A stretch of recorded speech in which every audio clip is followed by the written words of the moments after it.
Good morning.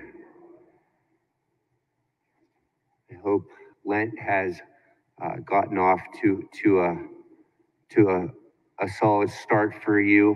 The opening prayer talks about the strength to accomplish in sincerity the bodily penances or disciplines that we've undertaken. So there's this tension in the it's a frustrating tension because sometimes you just want to say, like, if I haven't eaten whether it's, I've given up all these things, so I'm good, right? Like, I'm fasting, like I haven't had this good thing or that good thing. I haven't gone on the internet for 3 days or whatever the thing that you're doing for Lent.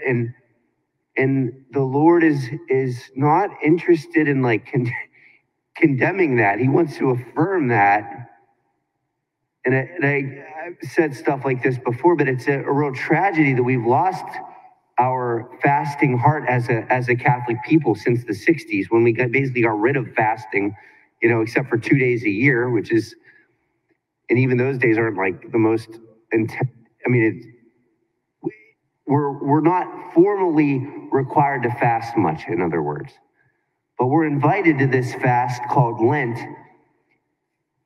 and it's an invitation not to fast for its own sake, but to fast for the Lord, to fast so that we might get out of our own way and then love others, love Him and love others, and not just whether it's get thinner or, I don't know, when I start Lent, usually I get all my emails checked right away if I'm not, going on the Post Gazette website or checking the other, going on ESPN and finding out whether there's been a trade for this or that since Wednesday. So I get all my emails checked more quickly. My room gets real clean because I start to pay attention to things. Oh, well, why is that there?